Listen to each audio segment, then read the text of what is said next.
Welcome to my video for my favorite games of 2017. And I know I'm filming this at the end of January, so it's a little late, but I was out of town at the beginning of the year, then I came back, the academic year started, I went back to teach, so this is pretty much the first time that I found the time. I'm glad I'm doing it, otherwise you would get to February, March, and then it would really look silly. Now, best games that I played in 2017. I believe most of the games I'm gonna talk about are from 2017, or at least a reprint edition came out. Some maybe from a little earlier, but hey, I played in 2017, so they count for me. That's good enough. Now, a little caveat. Every year when I put together these videos, I have a hard time selecting the material and choosing how to group the games, because I play a really large, really broad spectrum of games, from simple, basic children games that I play with my 5-year-old, to complicated war games, to pretty much anything in between. Putting them all just in a top 10, it's just hard. Just first because these games give me very different things. I love one game for very different reasons that I love another. And again, one may be because I'm just having fun with a simple light filler, and the other one because I'm immersed in history for a long time and it's a great intellectual challenge. It's just hard for me to compare them. And then, you know, if I made a top 10, number 7, this super complicated game about invading this with artillery, amphibian landings, 2 shifts to the right on the combat result table, supply line, etc., etc. Then, next up, number 6, it's like a remake of Zombie Dice, but it's really cute, and you roll dice twice, and you laugh, and it's really fun. Number 5, now it's about Barbarossa, takes 24 hours to play, etc., etc. Number 3, so I think you see where I'm going here. It's just too discontinuous. So this year I decided to try something new. You let me know if you like the idea, which is to divide my top video, my top games in different groups. And my original idea was, well, war games and non-war games, easy peasy. And then again, with the non-war games, I was like, but when I'm playing a light, clean Euro, which is all about the mechanics, is very different from when I'm playing a strong, story-driven, narrative-oriented thematic game. And so again, there was another session there. There was another division. So this is what happens. This video unusually is going to be a top 15, not a top 10, but hey, I'm just creative and visionary that way. So it's going to be 3 top 5s pretty much. In any case, everybody only wants to know about the top 5s. Top 9 people forget by the time they get to number 3 or number 2. So, it's gonna be a top 5, 3 top 5s, one after the other. I divided my favorite games of last year in 3 groups. One is thematic games, heavily thematic games. The other group is Euro games, and then we have war games. So without further ado, let's talk about the heavy thematic games. And number 5, or story-driven thematic games that I played in 2017, to me, is Tomb of Annihilation. I picked it up at Gen Con. It is a new game in the D&D board games line, the one that started with Castle Ravenloft, Revel Shardalon, and I always talk about these games as examples of excellent, very effective story-driven games. Yes, mechanically, it's move, roll a die to see if you hit, try to beat the armor class of the opponent, but the fun is all in the effects that you can implement, in the variety of monsters that you encounter, in the variety of the scenarios, and in particular in the fact that the scenarios are linked to one another, and if you play them in order, as you should, they form an overarching narrative. That is probably the main reason why I included them on the heavy thematic games rather than, again, simple games of just tactical combats, because it works, because it really works. The descriptions of the situation in the scenarios, the way the parameters of the scenario work with what happens on the board, really make the game shine through the mechanics, through the components, which are very attractive, and you really want to see what happens next. You're playing a board game, but you have a sense of immersion that is almost comparable to that of a role-playing game. I definitely enjoy playing Tomb of Annihilation. I like, if you watch my original video, you know that I like the variety of the scenarios here, the variety of landscape and terrain that you find, which also increases the sense of progression. Really good game. Really good game that tells stories. Tomb of Annihilation. As for number 4, this is the one that actually gave me the idea. I can't talk about Eurogames and Sherlock Holmes Consulting Detective in the same group. They're just too different. There is nothing in common. This one in the Sherlock Holmes Consulting Detective line is called Sherlock Holmes Consulting Detective. It's a long title. Jack the Ripper and West End Adventures. It is a collection of some adventures that have been published before that are reprinted here, plus 4 new cases that have to do with Jack the Ripper, and they are connected. You can play each case separately, or you can play them together as a mini campaign. And this is all about the story. This is all about the theme. In a certain sense, the rules are almost limited to start reading and do what makes sense. In games of this type, and I hope you're familiar with the idea, you start reading the introduction to the case with some clues, and then from there you have to figure out what you want to do next. You do not have a list of 4 actions. This turn, do this thing, do this thing, do this thing. It's completely up to you. Now, in essence, what you do physically as the player is to read. You just have a booklet with numbered paragraphs that will tell you about different things that may happen in the story. But you have to think like a character in the story to be able to unlock the right paragraphs. Pretty much, you read the story and you think, oh, some jewels were stolen, for example. Maybe I should go and talk to a jeweler. Then you pick up the fictional directory of London that you find here, look for the name of some jewel, and instead of like a phone number, like didn't have that in Victorian times, fine. And instead of an address, then you have a code, and then you go back to the booklet that you're reading. If the code is there is a paragraph which is labeled by that code, then the paragraph will tell you what happens when you go and see the jeweler. In a certain sense, it's like a choose your own adventure book, but without the menus explicitly being told to you. At the end, you're not told if you want to talk to a jeweler, if you want to talk to that person, if you want to investigate that area. You have to figure out what it makes sense. So you have to progress in the story. What I often say is that you have to play well or you're not playing. Because if you're not playing well, you're stuck. You don't know where to go next. I love the system. I loved it in the past. This simply rekindled my love for the system. I love playing the old cases reprinted here, which were new to me. I love the new cases. Dark and gloomy, maybe not fully Conan Doylean. Remember, Conan Doyle was writing Sherlock Holmes not much after Jack Ripper had become very famous, and yet Sherlock Holmes never goes after Jack the Ripper. They just didn't think that topic being so dark and gloomy fit his character. Well, with a 21st century sensibility in which we're all brooding and dark and we like the kind of atmosphere, it works very well. I'm okay seeing that intersection there.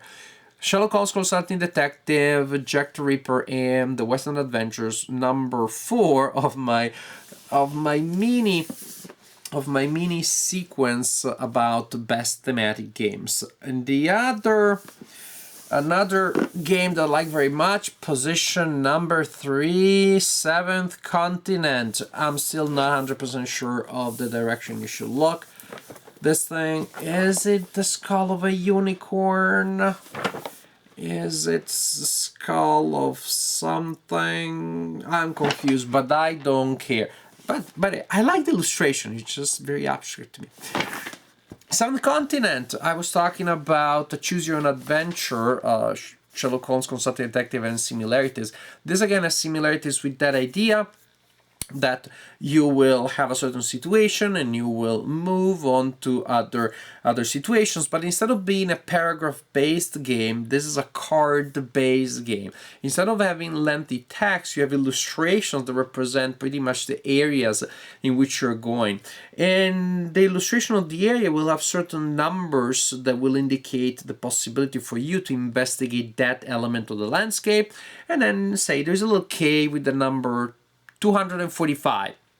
You decide that you want to investigate the cave, then you look in the box for card 245 where you have what you find if it's in the cave, and maybe at a certain point there's a bifurcation with different numbers and you can choose where to go.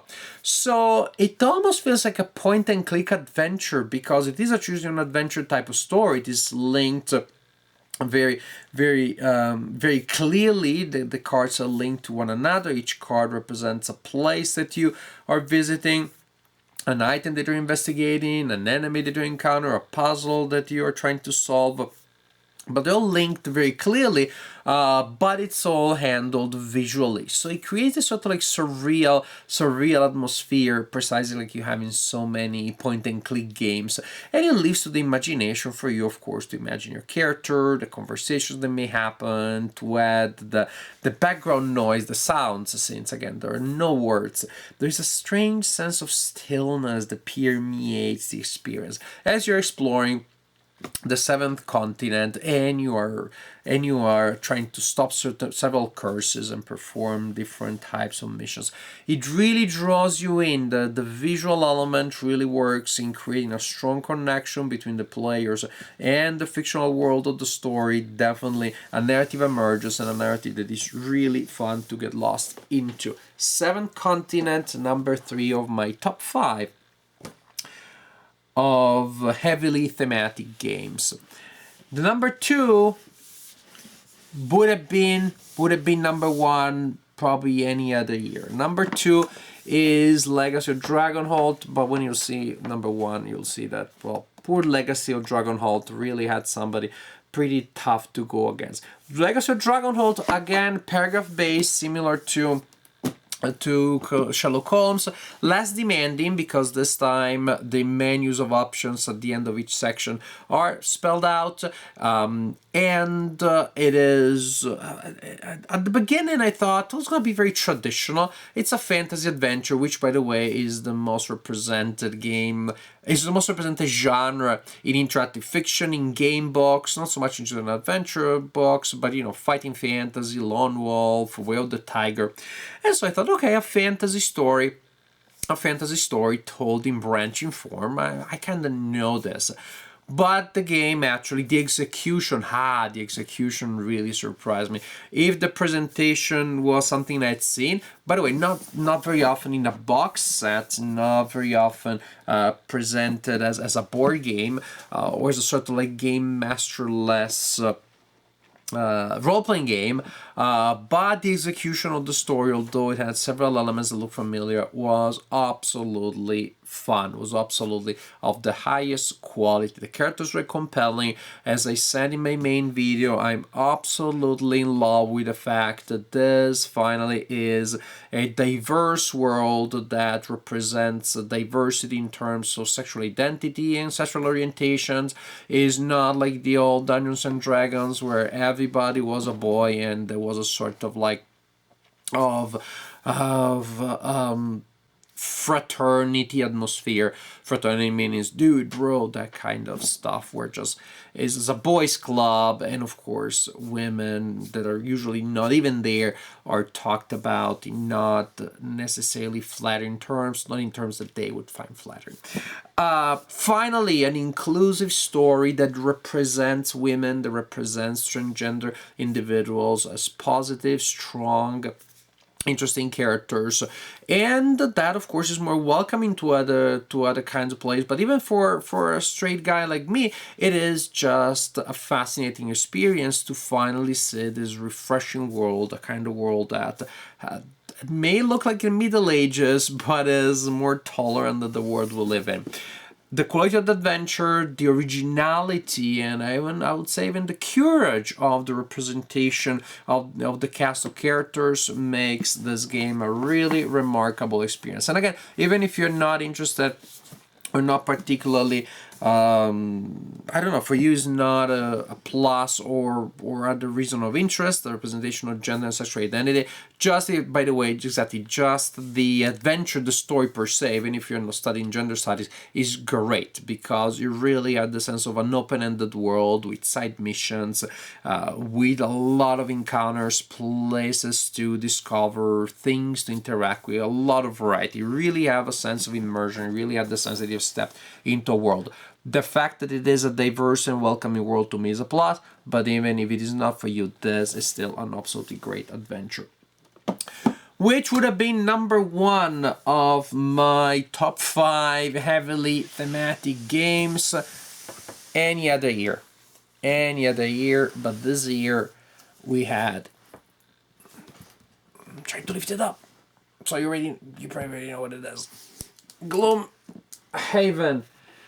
Talk about heavily thematic. This is heavily and thematic, meaning that it's heavy because there's just pounds and pounds of components in here. Gloomhaven, as I'm filming this, number 1 game on Board Game Geek for good reasons. It is a legacy game, and it is the legacy game that should have always been. Legacy games excel at creating a sense of story and progression, which is what we like in role-playing games. So legacy systems have been applied to other genres, and that's perfectly fine, to war games or war-themed games such as Risk, to Euro games. So games where you do not have a strong connection with a single character, which of course is a major element of emotional involvement for the players. Again, it is the reason why we play role-playing games, because we want to be that one person or gargoyle or orc or monster, etc., etc., and we want to experience a story in a world through the eyes of that character. It happens here, and it happens again through that philosophy of progressive revelation that we have seen in legacy games in the last couple of years, so with boxes to open, new components to add, new things that happen, a map that you explore as you go, and you place stickers to indicate new things that happen. Really, the sense of a world that you're exploring. More than Dragonholt, you have that element. You have a very strong narrative element. You also have more of a strong tactical feeling. Dragonholt, combat is abstracted. Here, pretty much you're reading a scenario and seeing what happens there, then you set up the situation, you play it on the board, but the events that happen there then will influence what happens next in the world of the story.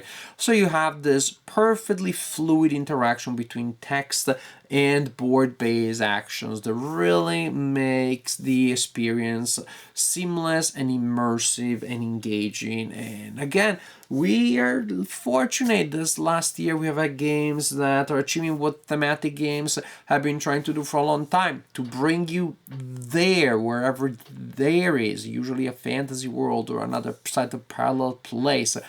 This sense of immersion. People these days talk about immersive games as a synonym for just fun and exciting. By immersive, I mean really more specifically games that bring you somewhere else, that create a magic disconnection with where you are and make you feel like you really are in this parallel world. Gloomhaven does that for every single adventure, every scenario, every battle that you play. And then as you explore the world, you discover new things, unlock narrative plots, is just another reality. It's a world in a box. Well-deserved spot as number 1 in my video for the best games of 2017, and in particular in the section for my favorite thematic games. Now, theme is going to take a little bit of a back seat while we enter the second phase of the video when we talk about... I'll be back, don't worry. when we talk about Euro games. So in any case, again, games that are much more about the mechanics than they are about the theme. Games that will not necessarily teach you much about the theme, but you'll have fun if you just enjoy the interplaying of the rules and mechanics and components. Number 5 is Viticulture, not a new Euro game. This is a reprint edition, I believe, and I like it very much. It's a worker placement game, and a worker placement game in a world, in a situation of scarcity of actions. I like games where you have a lot to do and not enough resources to do it, so you're forced to prioritize and to make decisions. Viticulture takes that dictum very seriously, and you find this in many other games too. And again, so very often it's not just about the recipe or about the musical score, it's about the execution. And it just does that very well. It gives you a limited number of resources that you are trying to maximize, and you're trying to get certain actions. And what is interesting is not just I don't get to do everything I want because I don't have many meeples. Even more interesting is one of those games where by reserving actions on the board, you are preventing other people from doing it. So there are limited spots, so you have limited number of actions. And on top of that, I want to make sure that I get to do what I want before you do it. Otherwise, you place your meeple there, and I'm done, and I cannot take that possibly very important action. So scarcity generated by the limited number of workers that you have, and interesting enough, generated by the other player's actions, which also ensures that the game is really not multiplayer solo, which is a limitation of some Euro games. You really have to pay attention to what the players are doing and what they are clearly trying to do to you, because it's not just about my meeple doing that thing, it's about yours not doing it. As the theme, I even forgot to talk about it. You probably figured it out. You're making wine, which is fun, interestingly enough. Fun as a theme. But what it matters here is how it is implemented. The mechanics are strong, smooth, create a lot of different challenges and puzzles that you have to solve as the game progresses. And again, most importantly, create this very interesting tension, because the players have to figure out what everybody else is doing. Next, number 4, we have Century Spice Road, a game that I like very much. It has to be one of the prettiest games that I've seen in a long time. Oversized tarot cards, or oversized tarot style of cards. Absolutely beautiful. You have these adorable little bowls that contain simple wooden cues, mind you, but they're meant to represent spices, and they really give you actually somehow the sense of something you're mixing, that you're cooking there. Money made of metal, in your face Monopoly, and paper money of doom. Century Spice Road. It reminds me of Splendor in a sense. It also has an element of deck building, as you're building, as you're acquiring new cards, and then you will use to perform actions, and an action can be to acquire cards, but rather than deck exactly is hand building, so that also gives you more freedom and more possibility of planning ahead. And like in Splendor, there is also an element of interaction, indirect interaction, in the fact that I'm getting a sense of what card you want to do. You're pretty much building an engine to collect certain resources that will allow you to acquire victory point cards. And I see from the sense that you're acquiring what you're trying to do, and maybe you'll get that card off the table because I know you need it. To get a victory point cards, or simply try to get the victory point card before you do. Very interesting interactions there, if indirect, about competing for the same resources. Very fun challenge of chaining off the effects of the cards that you're collecting and playing to acquire new spices and trading them into other ones. The other games that do this in a way that feels confusing and a little burdensome. I take 2 red and I trade it for a brown, so that then I can get 3 yellow that I trade for that other thing. And finally, And by the time we're done, I'm asleep, but not here. Somehow, again, the game just does that right. It creates enough possibilities for exchanging resources and connecting effects that the game feels it really gives me a lot of options, but at the same time not to the point of overwhelming me. Very nice game, looks great, plays great. Century Spice Road. Then at number 3 we have Photosynthesis, another absolutely remarkable game. Games are just getting not just better and better, but prettier and prettier. And again, it's not about just the garish beauty of games from the 1980s full of plasticky components. It's actual beauty. It's actual beauty of components that look great because they look harmonious on the board, because of the rules that forces or that guides the players to place them on the board in a certain way, in certain patterns, because of the simplicity of each component, again, the way they go together on the board. In this game, you're building a forest, you are growing trees, but you're not a farmers or somebody who has, I don't know, they're somebody who is planning to sell Christmas trees. You are the forest, you are these trees. There's a certain almost Zen spirit here. In fact, to score points, you grow a group of trees to the point that then they grow old and die. There really is a poetic element in this.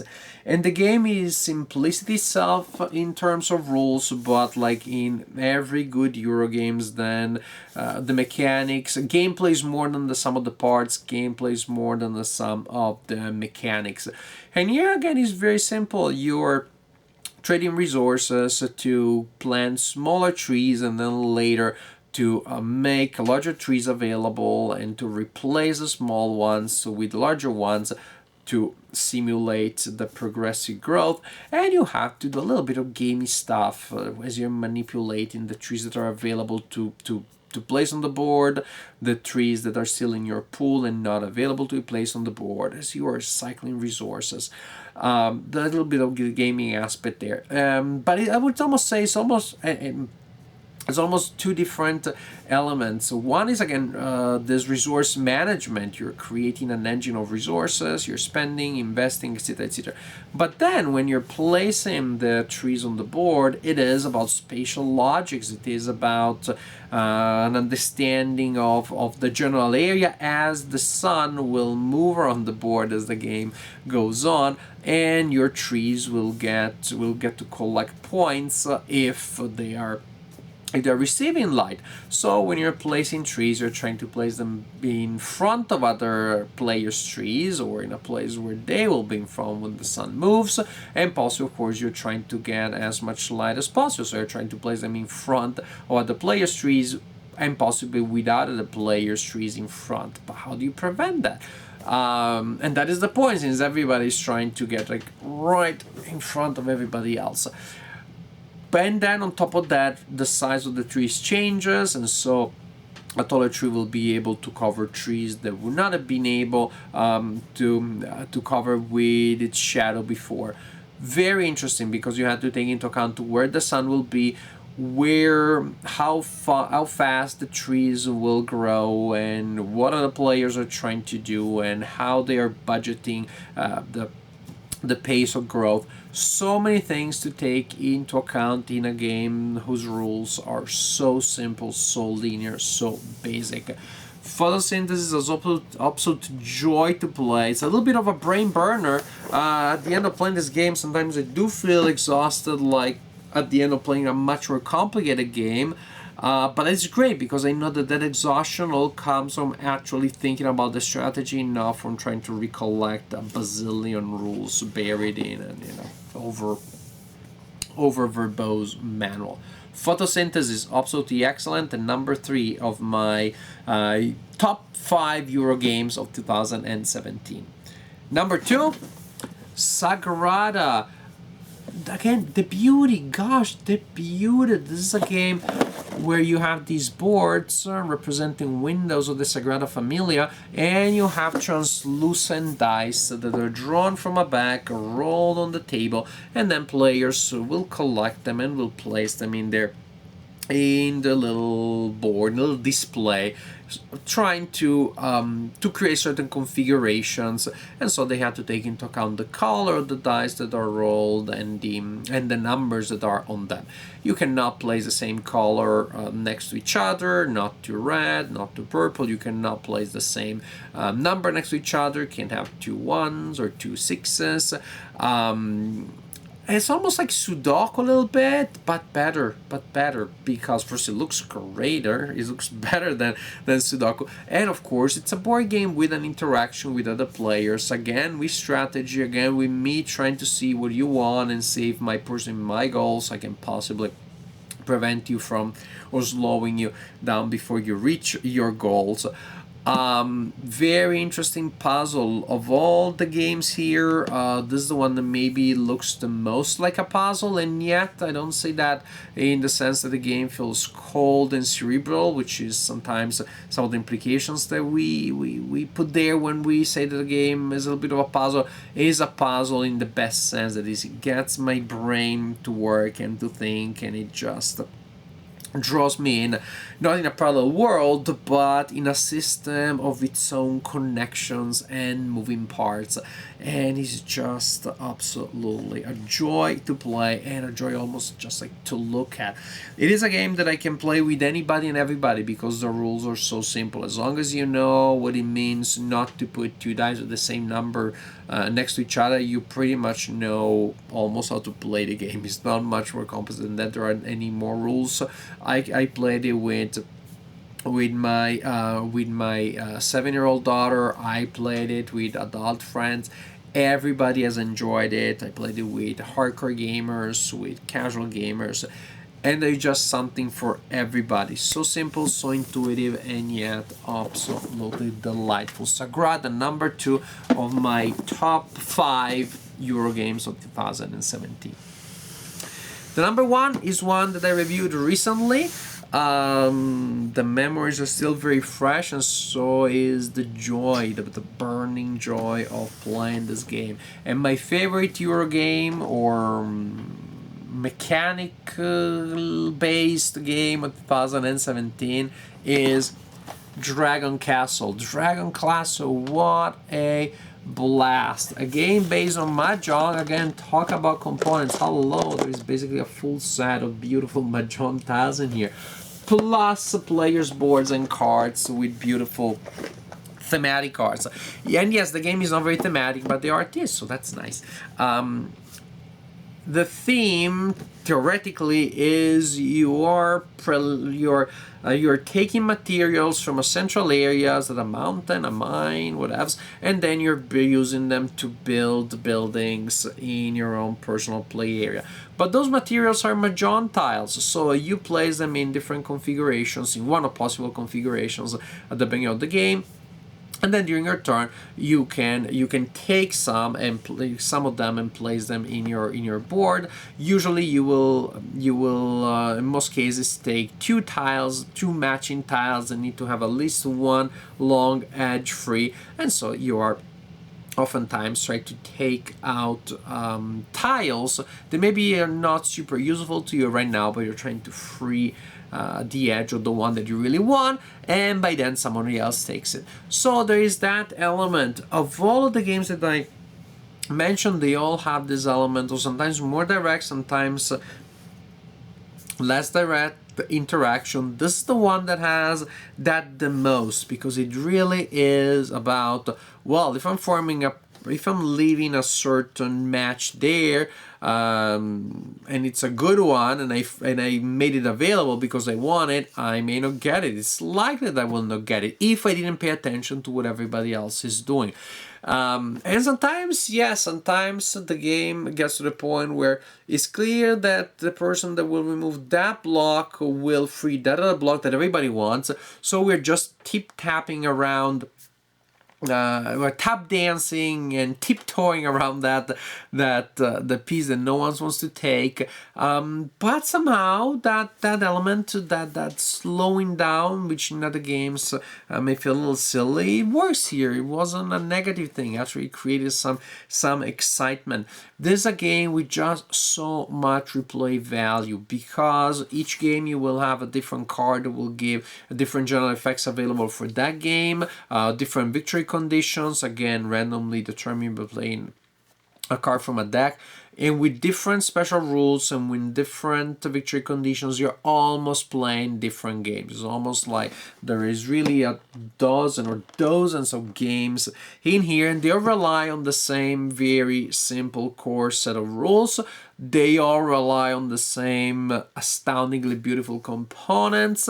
So it's very easy to pick up each of these new games. It's just really a small new rule, a small different victory condition, but it affects gameplay so much that for all intents and purposes it almost feels like you're playing new games, which means immense replay value with minimal learning of rules from one game, from one variations of the game to the other. And there are just so many things to consider: which blocks to take from the board, how to organize them, in which combinations to organize them on your personal board. Absolutely phenomenal, absolutely phenomenal, because of its play value, because of its replay value, because of its components, and the simple sheer brilliance of this design. Dragon Castle is my favorite Euro game of 2017. And now we get to, I'll be back, don't worry. Come on. That's a heavy pile. The last pile of games of this video. The war games, the ones that many of you will want to know about, and some of you bye if you decide to stop watching here, which is fine. Thank you for being here for this long. But now, war games. My favorite war games of 2017. Number 5, Holdfast Atlantic. I like the Holdfast system by Worthington Games. I played this in the past. It is a system which is all about economy. It's like the Japanese garden of wargaming. The Japanese garden of block wargaming. It's a line of games in which you have very few blocks, very few units, each with the heavy responsibility of representing large numbers of people. And these small groups of blocks are then used to represent large-scale events such as Barbarossa, for example.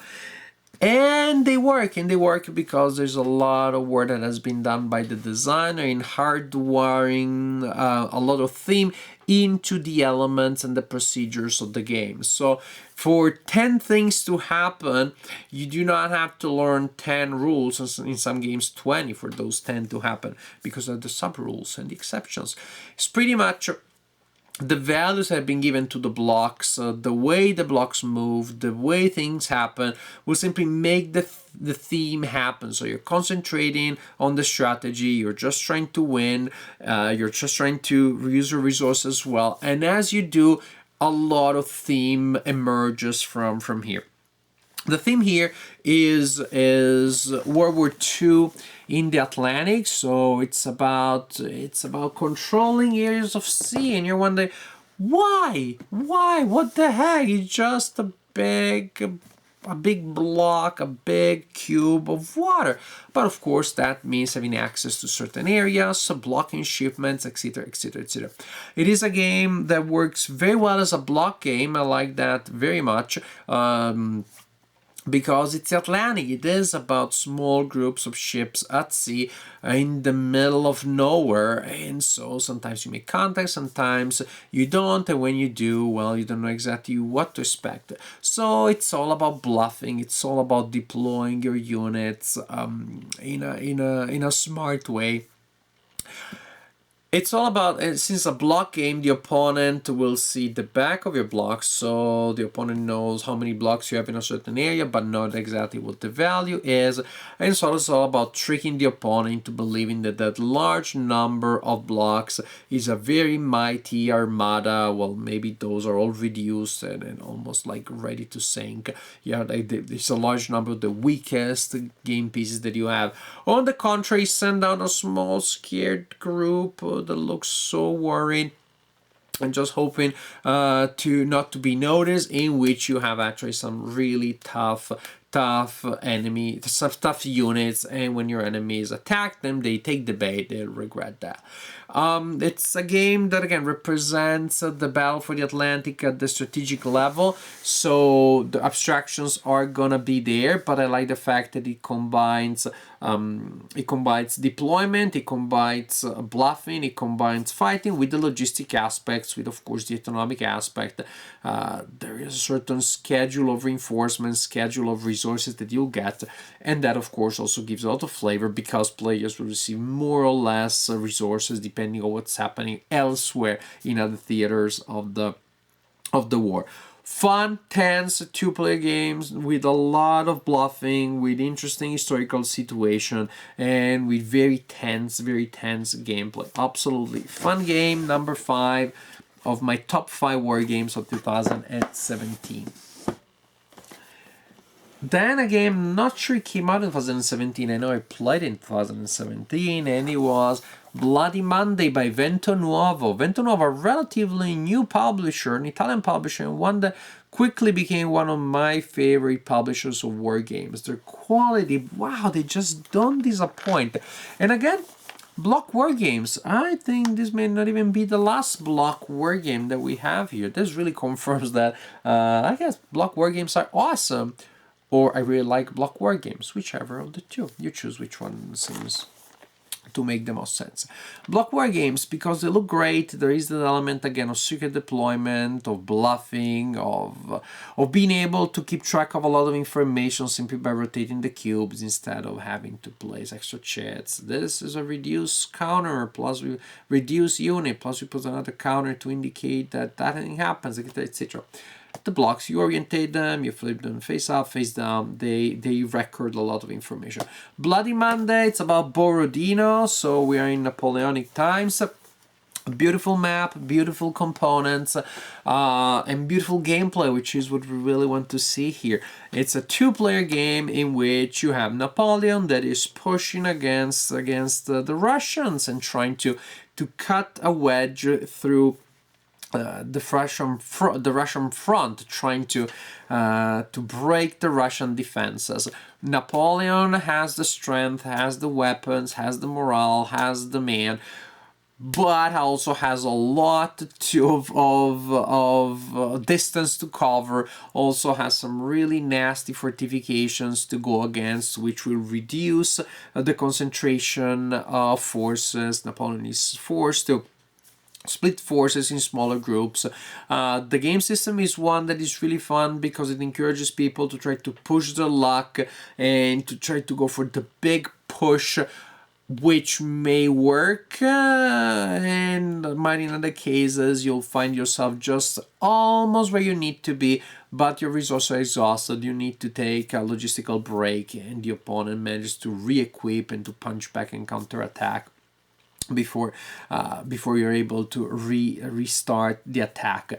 Very interesting situation here, completely non-symmetrical. Napoleon attacks, the Russians defend. The Russian side seems a little more passive, but defense can be an extremely interesting side in a war game if it is tense, if you need to maximize, if your opponent is strong and you need to really take advantage of terrain and distribution of blocks and stacking limits.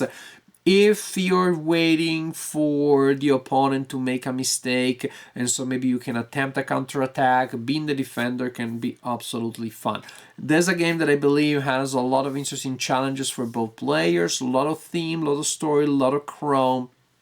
Really fun game, again, about one of the pivotal battles in Napoleonic Wars, We have seen this done in many other war games, even in block war games, but Bloody Monday definitely beats other block war games that they played about the subject, and definitely ranks very high again among games with this topic.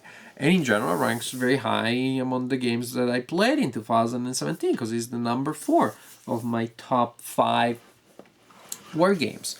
Number 3, 1754, the French and Indian War by Academy Games. I was torn, this one or the other one that I played in 2017 by the same publisher, the one about the Viking invasions. Very good, that one too, but I thought I want to show a variety of things. 1754 Conquest.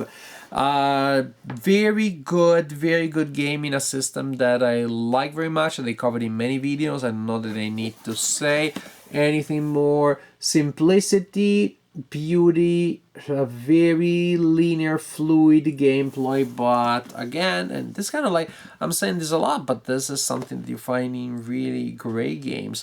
Gameplay that is more than the sum of the parts. Super simple gameplay, card driven.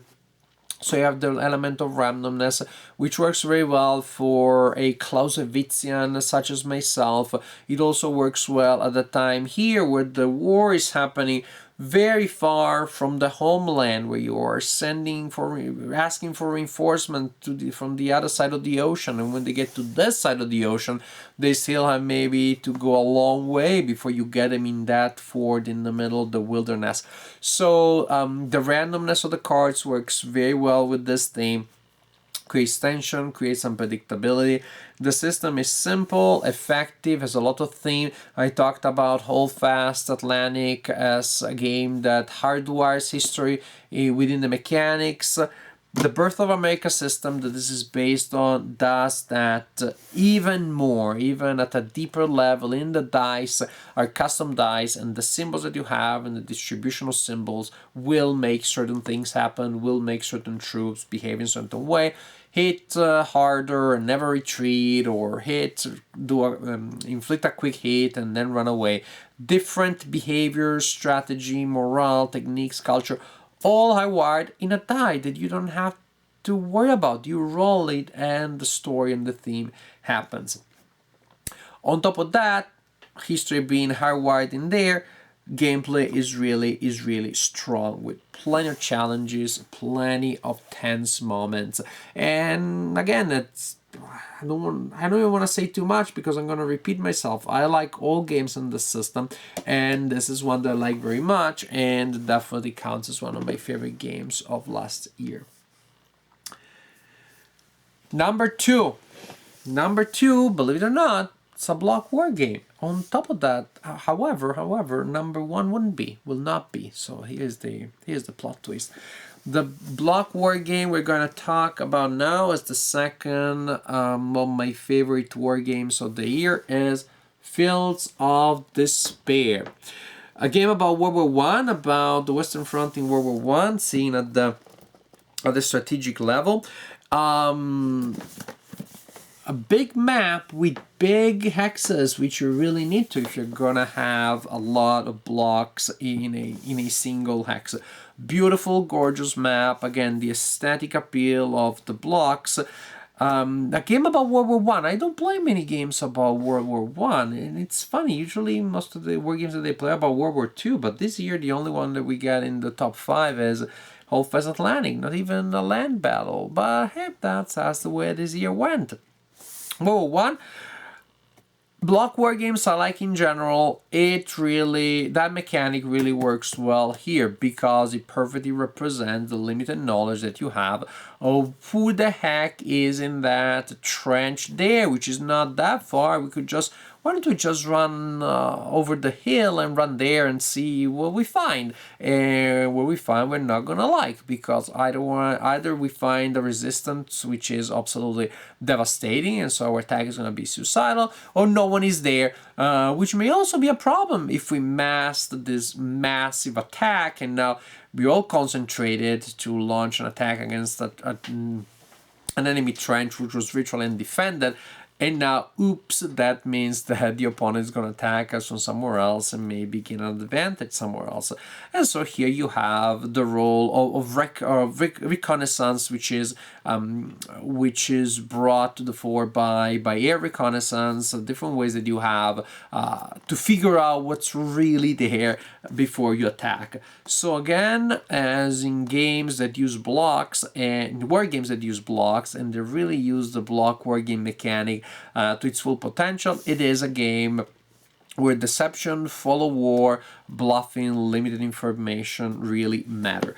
And you have that element that has to do, of course, that is used to manage the battlefield, to manage the attacks. Also, it is the strategic level, so you also have the element of logistics or resources.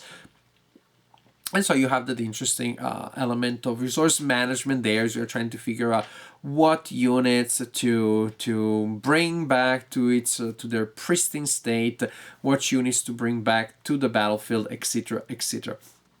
And again, limited complexity. I guess that as I grow old, I'm going more and more for manuals that are in the 15-20 page length when it comes to wargaming. Not much longer than that. This year I don't have any very heavy game, 40-50 pages.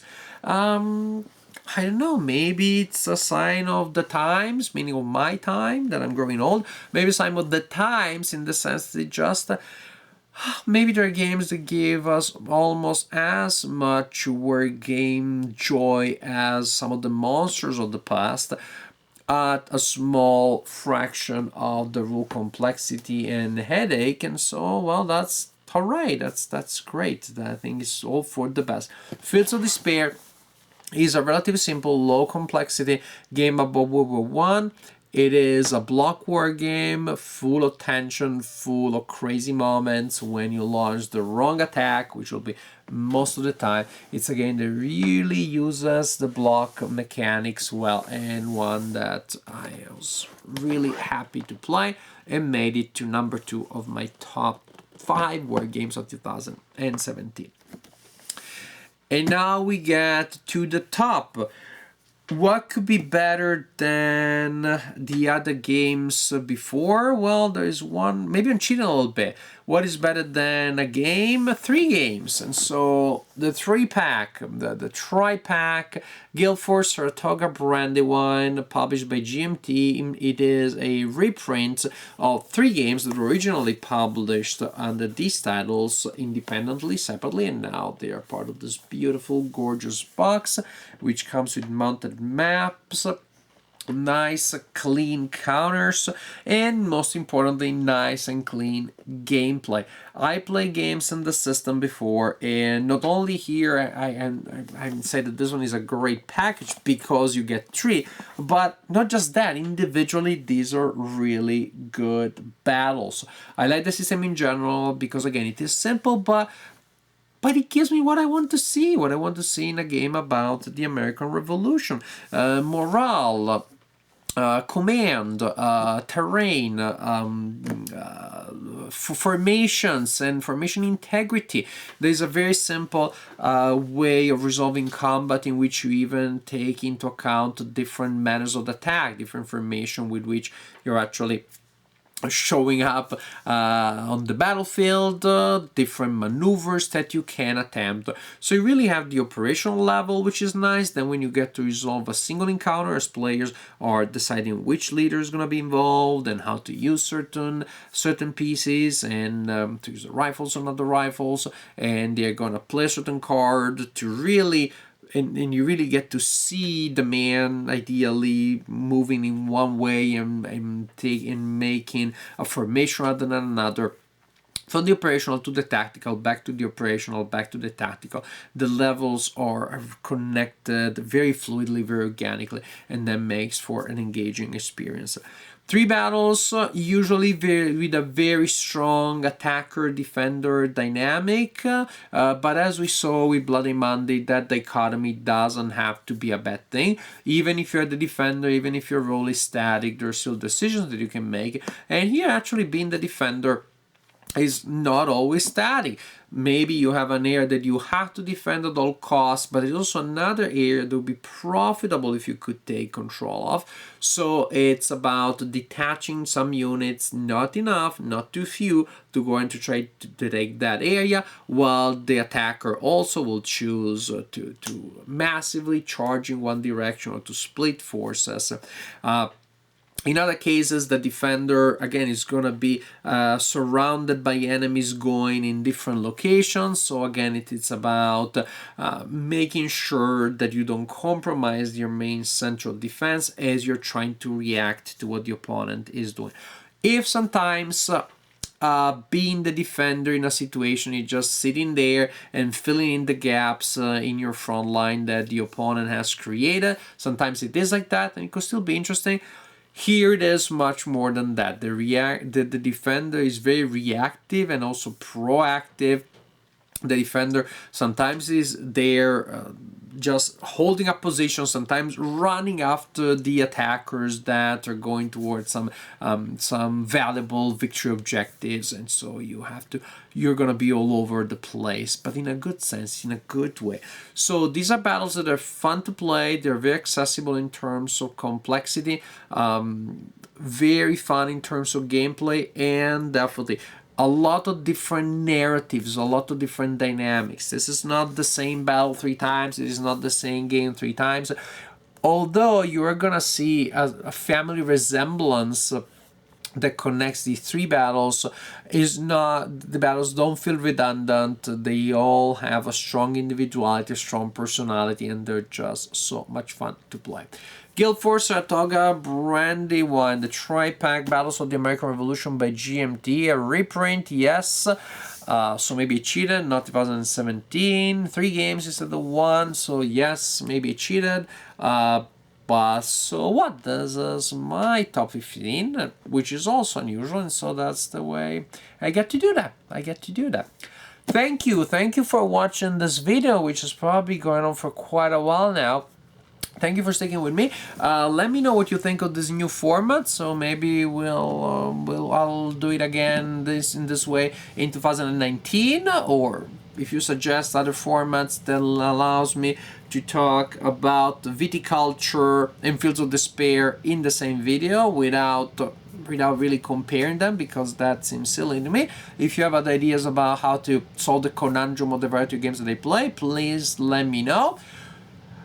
Ciao for now. Thank you for watching this video, but especially thank you for watching my videos in general, for being a friendly, devout viewer of my viewers, a subscriber to my channel. I do this because I have fun talking into the camera, but I do this for you because I think there are many of you out there that find value in my videos, that use them to figure out what to play next, that listen to my exotic accent as they're driving and use my videos as a podcast. I do it hoping that you enjoy them, hoping that my videos are useful to you. I know that I love doing it, and I hope that you enjoy the videos, even if just a fraction of how much I like making them. Thank you again, and I hope this is going to be a great year, great for everything and anything in your life, and, well, especially for gaming. Play as much as you can, play good stuff, and when you have the time, try to watch one of my videos, because I always appreciate it.